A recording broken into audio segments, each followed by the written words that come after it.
Karang Abang kabeh mergo pokale Bandung Bondowoso. Melu ndedonga muga-muga pepeteng ing Wonosegoro ki enggal sirna ya biyong lan paman. Mugi panjenengan pinaringan penggale ingkang minangka Gusti Putri. Iya, Boten ora maido ya, Kang. paman aku melu sapa, paman? Kok malah Gusti Putri sedih kok malah wudu ki. Kadangku wis tumekeng pralaya. Kedah sabar. Tapi berkurek tapi tanpa paman. Paman, Loh, Kok malah madosi kok malah wis muka. banjur kondelan sapa meneh aku paman lan biyong aja ninggalake aku ya biyong. Jonggrang, aku sing prapta Jonggrang. Ini Gusti Putri. Kae sing diarani Bandung Bondowoso ki ya kae. Oh iki. Paman iki lho menungso murang tata sing jeneng Bandung Bondowoso sing ngobrak-abrik Wonosegoro lah Oh dadi iki sing aran Bandung Dilondong Woso. Bondowoso. Bondowoso. adep ana kowe senajan to juru taman kowe jejering senopati lho paman juru taman. Namung kula ajros. Ajre. Lah ya ajrih banget dadi ajros. Biyong maju. Jonggrang. Jonggrang. Piye Bandung? Tekaku mrene ora bakal aku mulasara marang kowe. Iya, wong lanang biasane ya ngono kuwi. Marmen nek nyiksa wong wedok. Aku ora bakal nyiksa marang atimu ning Bang! Ingkang Mbok, sare. iya kowe mau muni apa? Sik. Kowe mau muni apa? Ketoprak weton ngendi kok nganggo bohong barang. Ketapruk ngendi? Kowe ngapusi. Kowe mau muni bodong, ngono ta kowe? Anggep. Jonggrang. Piye Bandung? Kowe ngerti dhewe tilmune negara Wonosegoro utawa Kadipaten Wonosegoro wis bedah. Wong atuwamu mati, kakangmu Prabu Gupalaga semonoga wis prapteng pralaya saka tanganku. Ana tetumbungan wong sapa bisa bedah marang praja ki mau kudu bisa mboyong marang putri. Wis suwe nggonku kepengin dadi bojomu, pengen aku nggarwa marang kowe. Tilmune dina iki kelakon. Kowe arep sambat karo sapa? Bandung Bondowoso. Kaya kandhamu mau bedah praja mboyong putri. Iya. Kuwi tumraping Bandung. Ning tumrape Jonggrang ora Bandung. Tenang apa Aku ora sudi nyawang suthik nyawang kowe. Paman, Pak. Kowe ngapa? Ngewangi aku. Kok gur goleki dispenser wae. Nek kena tak kandhani kanthi cara kang alus Bandung. Bali ana negara ing penggeng kono. Aku wis kelangan sedulur, wis kelangan wong tuwa. Prajuritku tumpes tapis tanpa tilas. Akeh anak kelangan bapak, akeh wong wadon padha dadi randha mergo pokal gawemu. Aja menyiksa ragaku, Bandung. Iki Gusti Putri nek dhewe kok manjegoke piye? Jonggrang. Nggih. Arep kowe sambat karo napung ora bakal nggogoroke jantungku. Mergo wis dadi patembayaning Bandung Bondowoso. Yen aku mulih saka ing Wonosegoro kene ora mboyong marang kowe, trima aku prapteng pralaya. Aku trima mati wae. Mula sing mati kowe apa aku? Namung nyun pangapunten Gusti. Kowe ngopo kowe? Kowe muat ngopo kowe? Apa sendasmu kowe? Iki ya senopati Bandung. Senopati mekingking ngono senopati apa? Senopati pungkasan kabeh wong lanang wis tumpes tapis Bandung. Mulane kowe manut to. Kowe dadi bojoku ora bakal tiba marang kayu watu, ning bakal tiba marang kasur bambu. Ampun kersa. Ampun Nanging paman lan biyong paribasan aku wong wedok Krupyok kabotan Pinjung Mentelung kabotan Gelung. Arep piye mesti kalah karo Bandung Bondowoso kang sektine Mandraguna. Piye gawe karti sampeka utawa piye gawe cara upamane Bandung ki lunga saka kene ngono apa tok gelem ngono. Langane kok Gusti Putri dijus. Timbangan aku sakit. Ngene. Kok sakit terus perih? Atine. Atine perih. Ati ki neng kene ora kok sakit perih ngono ki ora. Ati ki neng kene. Timbang aku sakit. Apa ngene wae, Kang? Piye-piye? Dendaran nek dhewe ben njaluk bebono apa sing Bandung Bondowoso ora bisa ngleksanakake. Bener kuwi. Dadi aku tok Nek tresno. iso ki njaluk tumuruning lintang lan rembulan sak planet-planete ngono. Nek piye Kuwi lak mesti rasa Ning Bandung Bondowoso ki Sekti Mandraguna lho. aku tak budidaya ya biyongan paman. Oh, iya. Kang ngono memuji. Piye Jonggrang? Kuwi njaluk apa? Bandung. Sing gedhe pangapuramu ya. Jane aku mau nodi. Lan neter sepira tresnane Bandung marang Jonggrang. Jane aku ya nelake katresnan marang kowe Bandung. Nanging kabeh mau jalan kawangku dening kahanan, dadi aku mau klewo-klewo. Kowe nyuwun apa? Aku Apa kowe nyuwun masak gentrong-gentrong gedene? Ora Bandung. Ora. Kowe aja kaya ngono kuwi lho. Bandung. Ah, parah iki. Wong jenenge Jonggrang kok mentel kaya ngono kuwi. Jonggrang menika kedah kagungan Anu jati diri. jati diri Wibawa. harga diri Wibawa. wibawa. Jonggrang Aku malah kok sorong kaya genggek ayo ngono. Jonggrang kok setelen ki mana? Masa laluku kebawa. Bandung.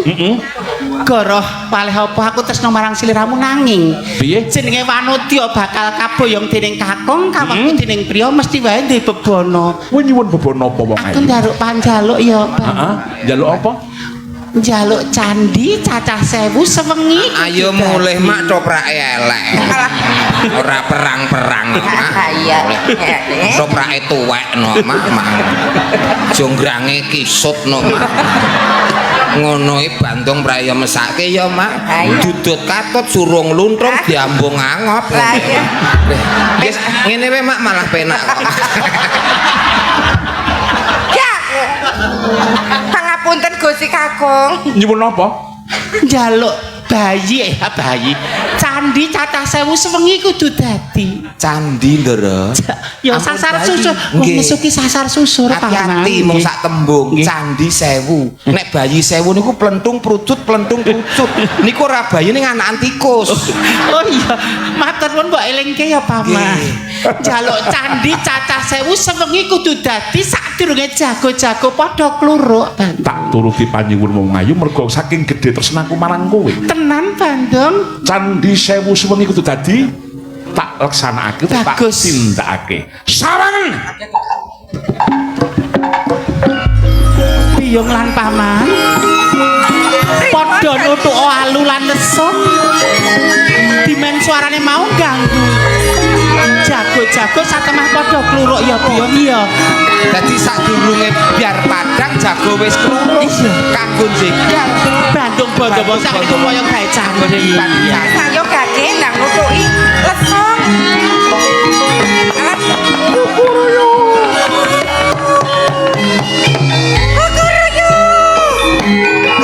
Mandek-mandek Bandung.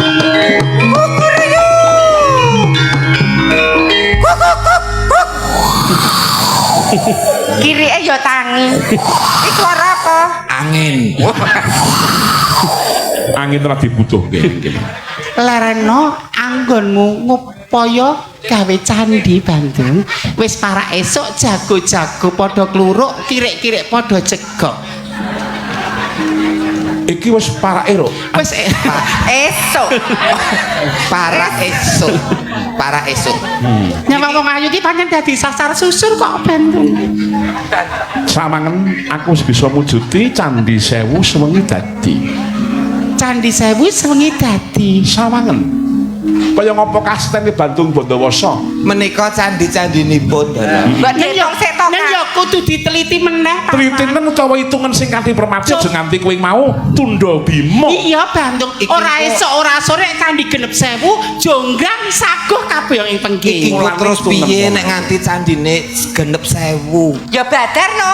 Gusti nek dhewe ora Yen genep 1000 lak medine Gustine awake dhewe boyong ning diboyong. Pengking. Eman-eman Bandung. Lah kok eman-eman? Golek sing nampa rene. Ya ceritane kuwi ayu banget ngono lho. Ku critane iki ayu. Oh ayu. Etungen Pak. coba Bapak etungen kanthi permati Bapak. Wonten ing Taman Kaputren menika dipunetang wonten gangsal atus candhi. 500. Lajeng wonten kaprajuritan menika wonten 200 candhi. Wis 900 ya. 900. Leser. Kok pikiranku mak teratap ya. Ndonga mawon. Piye nek kasembatan? Ya aku rong tau kepok sing wong lanang terus gak piye kahanane ya Pamang. Ampun mengke penak-penak. Kok sakit. Kayak itu. Sing sebelah. 500 400 wonten ing bangsal pengrawit hitungan candi sing ana bangsal pengrawit. 1 2 3 4 500 90 songo kirang setunggal niku Gusti Putri. Tak baleni meneh ya Bandung mbok menawa juru taman karo abdiku kleru ngene.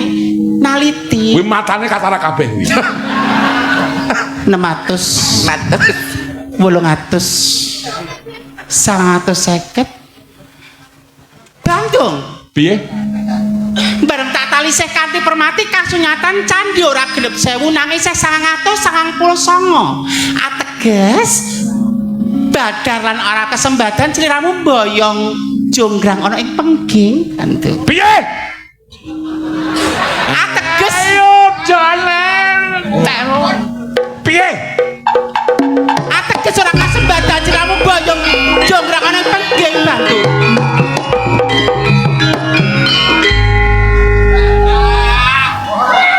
Terus mak bathok mripat mlorok ora ndedelok. Kowe wong wadon nanging jebul pupuran wisa. Nanging atimu letek nguli pecelen bebudenmu. Bales. tak dadaki Bandung Piye? sekawit aku wis kandha yen emoh mbok boyong ing pengging nanging kowe mrawasa rasaku mrawasa batinku Ling kowe mirang-mirange Bandung Batawa. ben tak dadaki Apa mangsa ampu ya sedya yo. dadi banyu ra bakal nyawuk dadi godhong ra bakal nyuwek Wong tuamu mati. tak belani wong tuaku tak dadaku tak kiteku ana segara Bandung banget Wonten napa kok? Galak kono ya kalau aku. Oh, nggih. Niki men dereng nek ngarak. Seksenono bumi langit, atiku cuwa, atiku lara. banjur karepmu piye Bandung Kanggo genepe candhi 1000 iki mengko kowe sing dadi candhi. Gusti Putri gak dadi reta.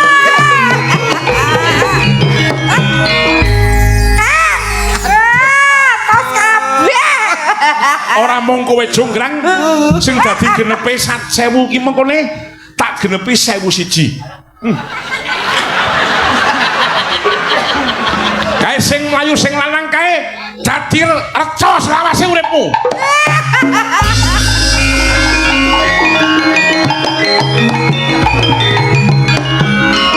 Kok kabeh dadi reca ki kepiye? Kok atos kabeh? Iki ya atos. Kok ket mau wis atos rek kowe. Pripun kok? Wes bubar, wes bubar apri kurang ajar kok. Lah kok kurang ajar? Malah bubarke sutradara ngono iki. iki ki ya fungsi raketan ndak selapan dino pisan kok Lek endi? Mula rong kaya dadi watu kok wis atos. Apri. Piye? Duduk eneh. mbok wis ra umwe Waduh, lara jonggrang pancen kowe anjur ora mokal yen aku nandang kasmaran pas padakno prajuritmu kalah perang mula kowe dadi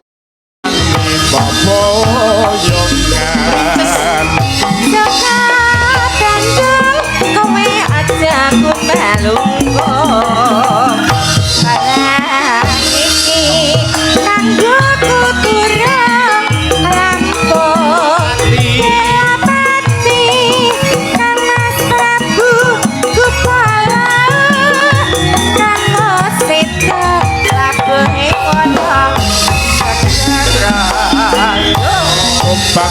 Bandunge wanita kaparan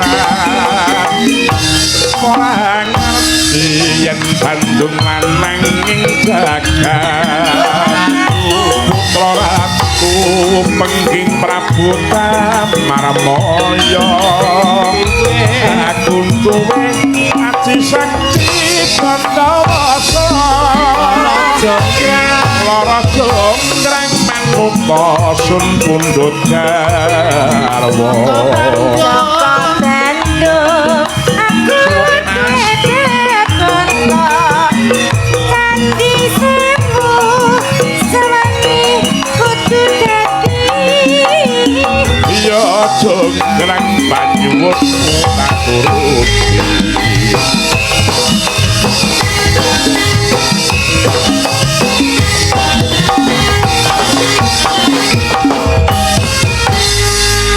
matur sembah nuwun sangat iki lara jonggrang iku go panyuwune saka panjenengane Pak Pri bakule miyayam wonten ing Gedang Sari. Mong mawon niki digawe singkat Lah nggih muti kawontenan wekdal. Lah iya. Mun niku wong marep diures wengi utuh nggih kelakon saged. Ngoten nggih Mas Gareng nggih. Ana Bandung mlebu sumur ya ana. Kagem nyulimbuk saking kula Master Damar nyuwun lagunipun Kitir Sumilir kagem sedaya warga Mudian mugi tetep rukun selalu matur nuwun sangat. Iya. Ya diaturke Kitir Sumilir sik. Kitir Sumilir.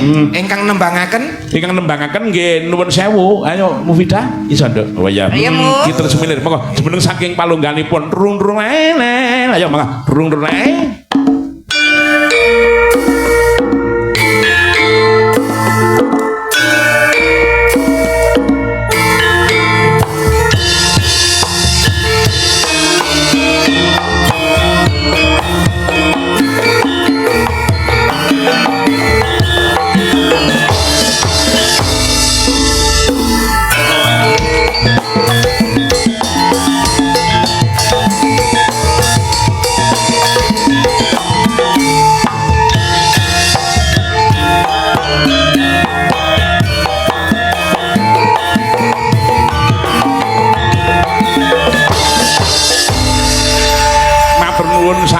Waduh mbakmu Pidah Sopiana. Salam nggih sendika dawuh. Dadi balen pertanyaane para panitia Mas Tantut kena ngopo sing awan mau kok sing sinden ki mau kok malah nom-noman kabeh Mbak Rini kali Mbakmu Pidah. Itu memang kesepakatan dari keluarga kami Among Rasa.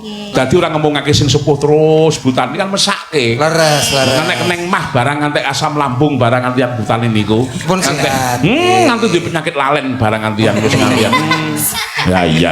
Kira kudungan ngoten amat. Jadi memang sengaja digilir buat sengaja digilir kabeh ben iso ngrasake kaya ngapa to nek sinden awan niku mau ngoten lho. Ora pas sing tuwek gak ke awan ya mesake. Istirahat dulu. Nggih untuk malam hari sibuk. Kok ndak asam lambungnya naik. Iya. Mongko jano ngatasi asam lambung ki gampang apa? Cukup minum biomoringa. Masuk iya. Mbak Mimin, Mbak April lenggah, Mas Gareng lenggah. Ya ngapa Kitir Sumilir diaturke, Cok? Monggo dados para kadang. Yo, monggo. Yo.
Mas Gareng. Dawuh Bapak. Iki tak maca sik nawala lumantar mbek asin tak tampa saka penggemar wayang kulit ingkang mirsani lumantar streaming. Ing dalu menika ada streaming dari Aksan Production.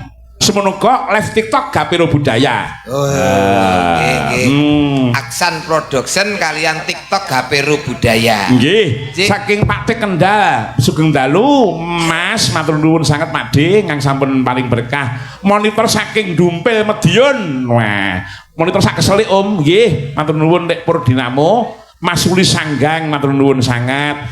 Pepundenku sing saka Toroh Purwodadi Pak Rasimin Gapiro Budaya tetap sejaya sukses selalu matur nuwun Pak Rasimin.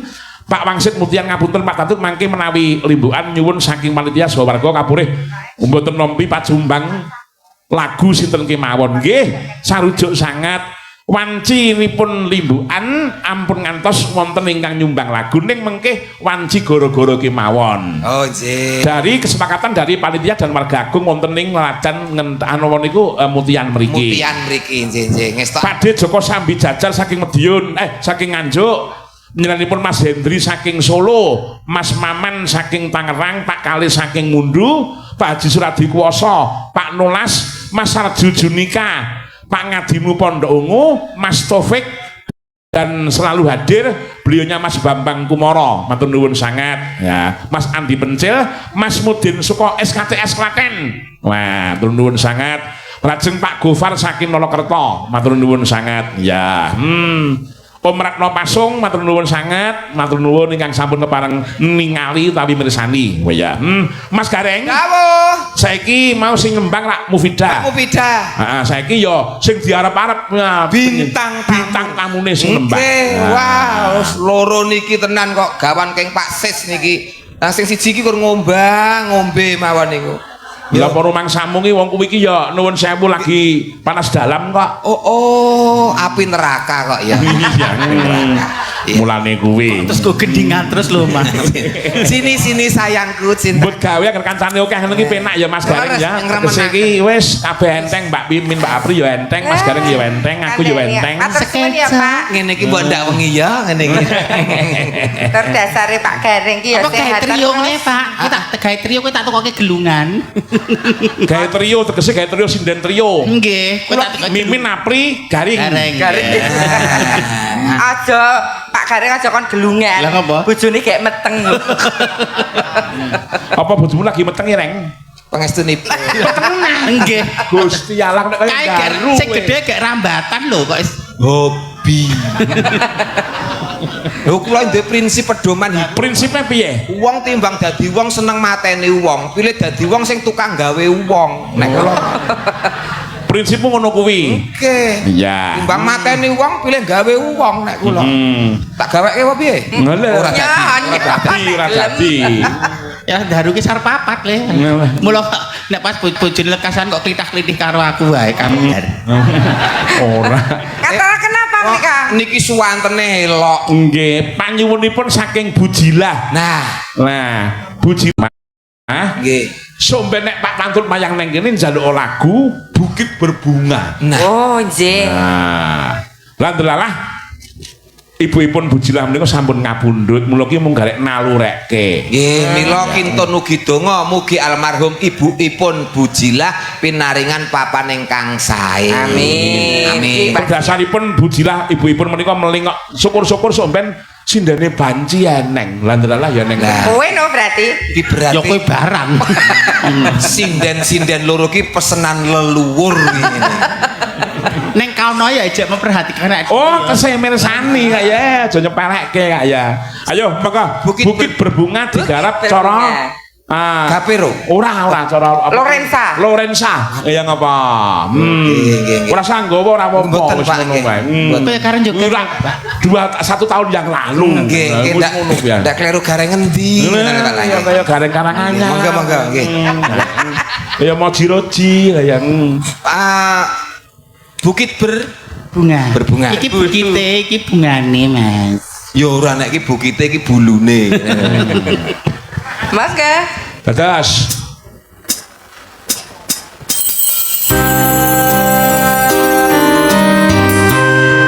Spesial warga Tegal Mutian. Tegal Mutian. Ganti warna. Bersama cantiknya kota Klaten Mimin Onggo Inggi, cetarnya Katulistiwa. Telek.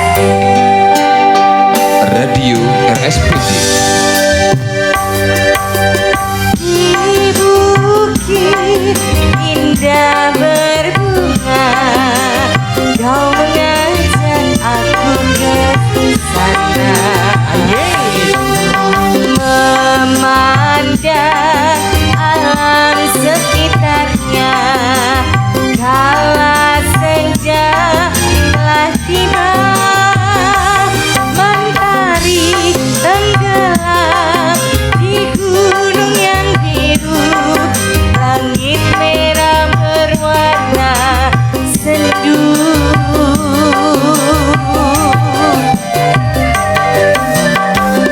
Kita pun turun bersama, melintasi jalan setapak. Tanganmu kau peluk di pundak, membawa aku melangkah.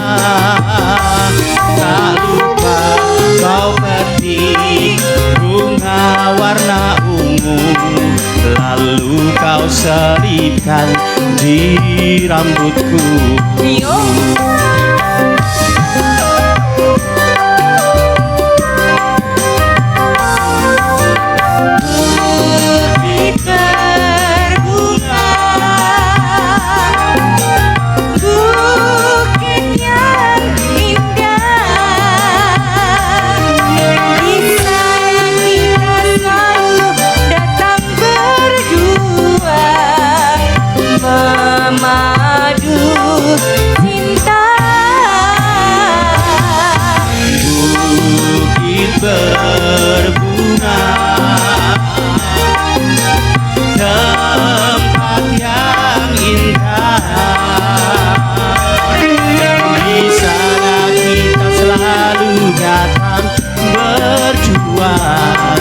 di bukit berbunga.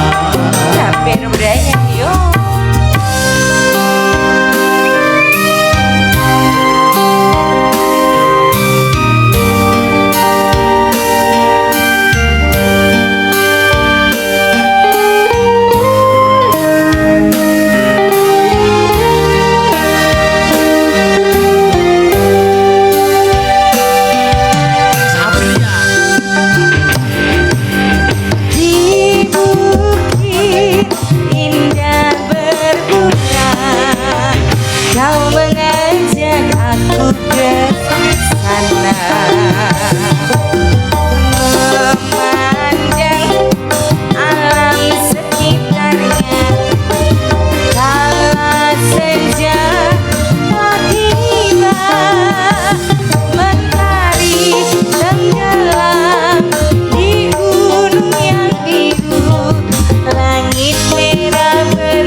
Melintasi jalan setapak,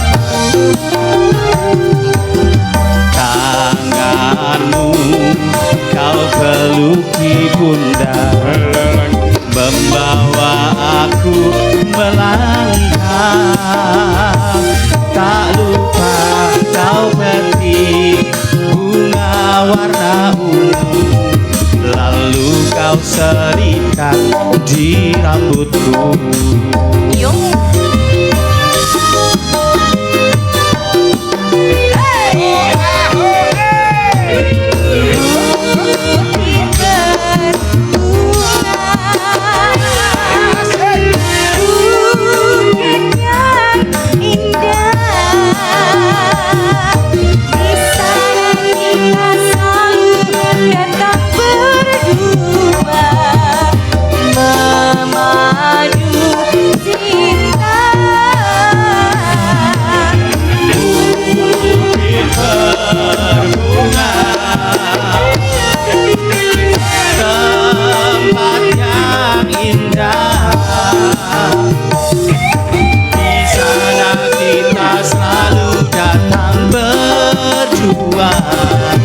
Di bukit berbunga,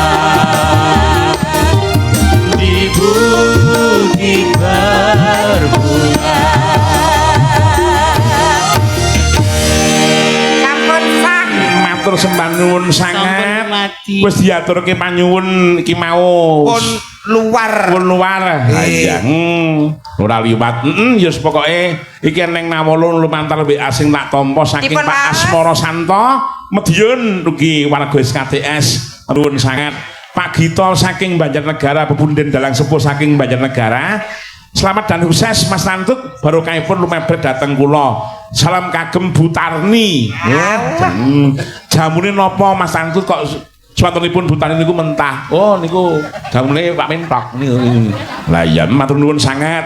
Wah, Pak De Bambang Kumara, salam kagem Mbak Mimin kalian Mbak Apri tuwin Mas Gareng. Tutup cangkeme.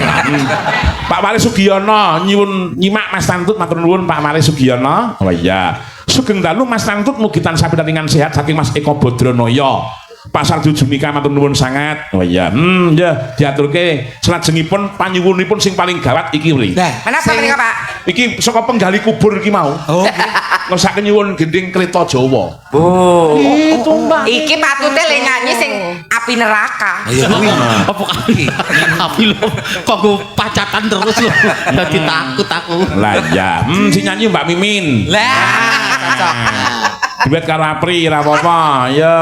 Ditumpaki arang-arang. Ditumpaki anjang-anjang. Ditutupi anjang-anjang kok ditumpaki arang-arang. Ora mung aran yen iki blas. Orang laporan. Ya, mangga diaturke. Wis pokoke panyuwunipun ngangge Nawala, tur dasaripun menika tasih kathah sing dereng dipun aturaken. Nggih, nggih, nggih. Ingkang nyanyi trio nggih. Priyo. Suara siji, suara loro. Nah. Suara Gali kubur. Ayo mangga diaturke. Iya.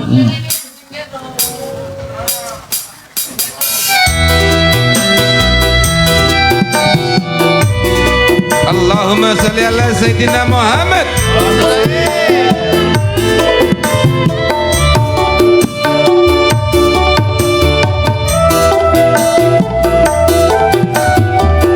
Spesial kagem rombongan penggali kubur.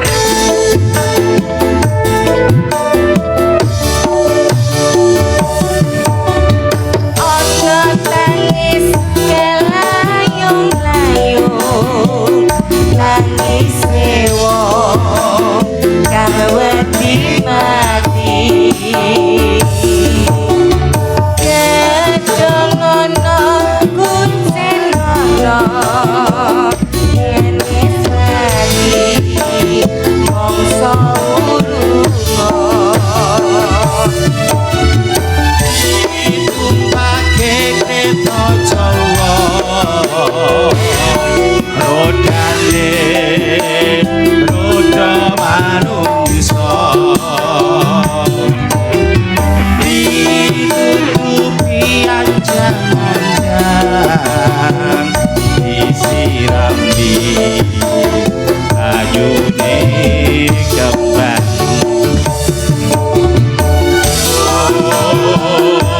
Gusti Allah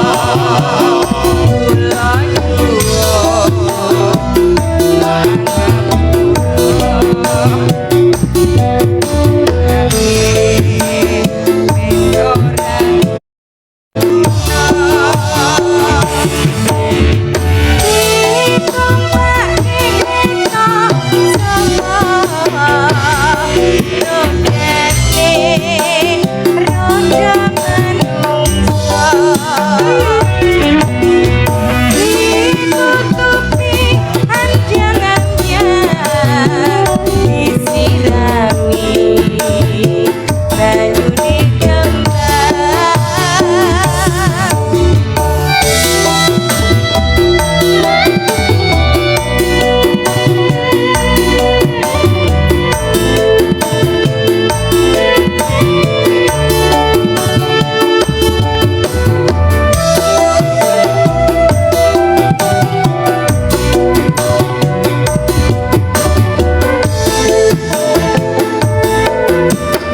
Monggo karawanipun panjenenganipun Mas Agus makina motor. Saking Gaden Trucuk. Gaden Trucuk Wis tau nimbali sliramu lho, Pak. Matur nuwun Mas Agus. Tanggal iki pira to Pri kok aku ora tok kei tanggal. Desember. Desember aku Ini takon. tanggale dereng. Durung. Oh lah iya berarti Apri dereng cerita kok. Kalau Desember iki tanggalmu kae tanggal 1 teko 30 iki catetan Agus motor kabeh ngono. Lah ya, matur nuwun. Nggih. Coba iki waranggono sing pinggir iki, Nggih. Mbak. Evita Warma. Awake saya cilik. Mbak Evita Warma. Mangga, semeneng saking palengganipun mangga Mas, ya mangga seperti Mas ya.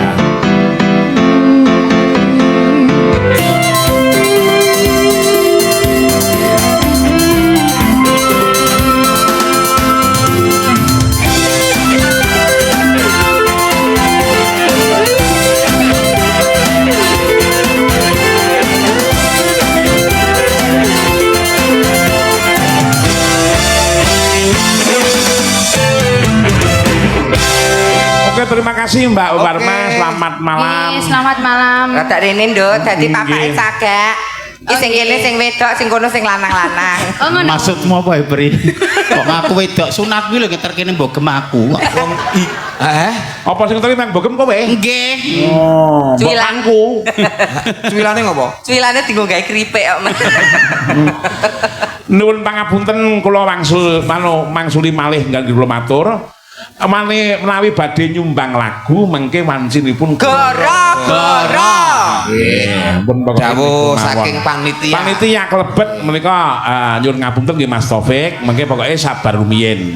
Iki lagune Cinta apa kuwi pilihan dhewe ya Nduk ya. Cinta Mulia. Nggih. Nah, Tunggal Eka. Terus menika ku pandang adik dari seberang. Ini apa lagune terserah sampean. Nggih. Seceritakan pada bintang-bintang dan denok. Nah, iki apa iki bingung aku. Mangga. Tunggal Eka Tunggal Eka. mau, Pak. Apa? Tunggal Eka. Tunggal Eka. Nggih. Oh, Tunggal Eka. Ya. Wedang ora lagu tunggal iki. Anu lagune Mas Deni Caknane aku ira mudeng. Oh iya. Ya pokoknya diaturke raketang upamane satu surat lah satu layang Tiga lagu. enten kalih lagu tak aturke siji sik. Engko sijine mengko ning wanci goro-goro dadi kan saking Masuk. kae. Leres Pak. Heeh iya. Dumadil nggih. Kudu adil kabeh ya. Mengko diaturke Tunggal Eka. Tunggal Ya. Ika Mbak Evita Dados, ya. Warma.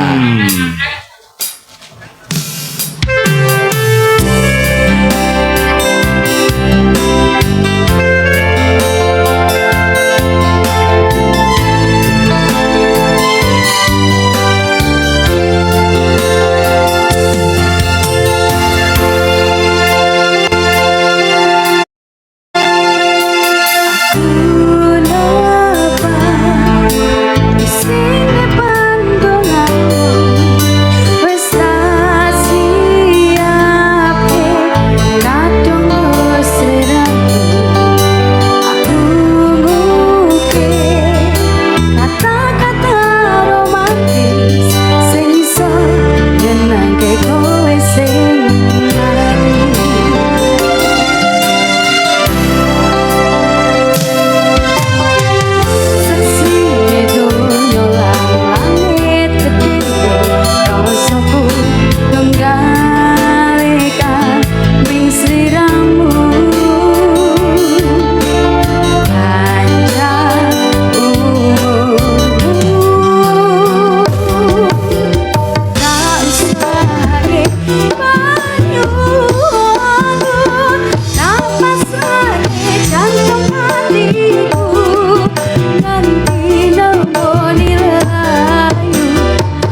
diaturke. Wah iya.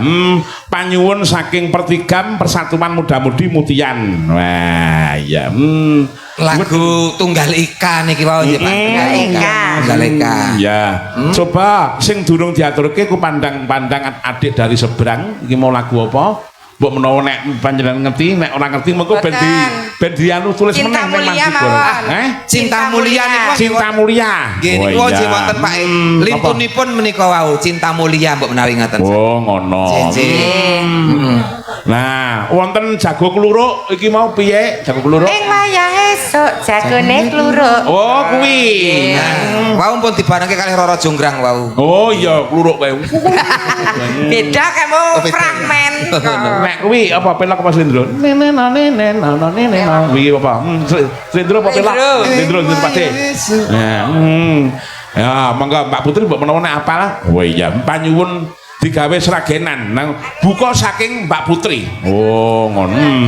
Nah, mangga diaturke. Ya kabeh panyuwunan kabeh diaturke mbok insyaallah model piye waton iso diaturke. Klebet Cinta Mulia niki mangke nggih diaturke. Bariki Cinta Mulia. Oke. Mangga Bu Putri. Mbak Putri. Nah, nek Mbak Putri kersane.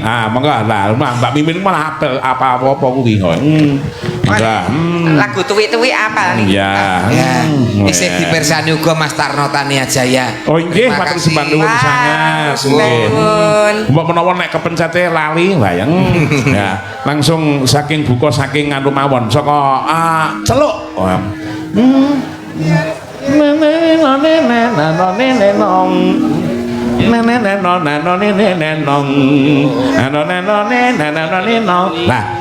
saniki nek gandeng tesih anu mengke diaturke ning goro-goro mawon. Ya, Cinta Mulia kaya ngapa? Cinta Mulia. Ya mangga dados Cinta Mulia, monggo Mbak Apri, Mbak Mimin. Oke, ya monggo. Monggo Mas Hantoro. Ya monggo Mas Han. Ya.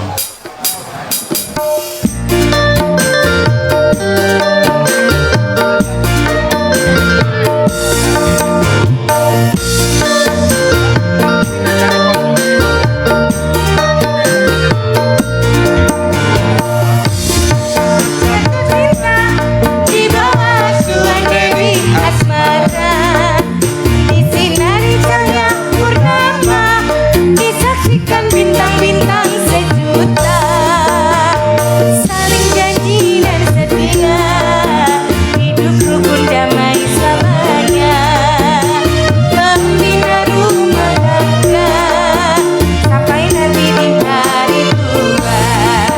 Cinta itu suci dan mulia jika tak ternoda nafsu yang hina. Rasa cinta itu bahagia kalau tak hanya inginkan harta. Suka duka bersama, seiring sejalan seirama, tahan uji dan derita, hidup rukun bagai Semangat wisuda. Sungguh indah cita-cita mereka, semoga bahagia selama-lamanya. Sungguh indah cita-cita mereka, semoga bahagia selama-lamanya.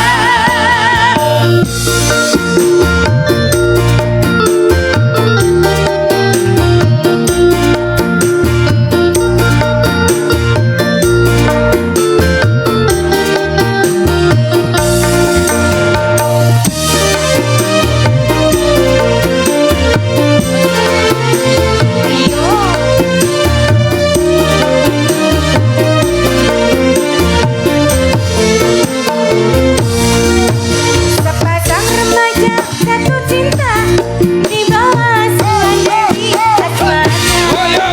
Di sinari cahaya purnama disaksikan bintang-bintang sejuta saling janji dan setia hidup rukun damai selamanya membina rumah tangga sampai nanti di hari tua.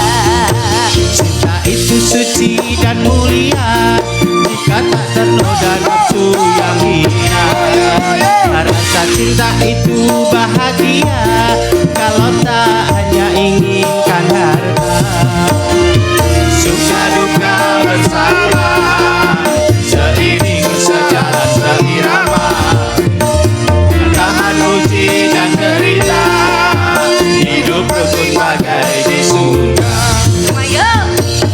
Sungguh indah cita-cita mereka, semoga bahagia selama-lamanya.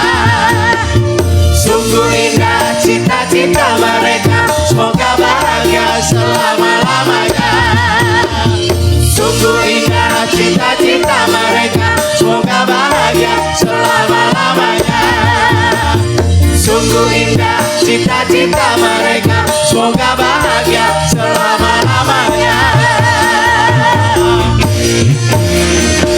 Matur sembah nuwun.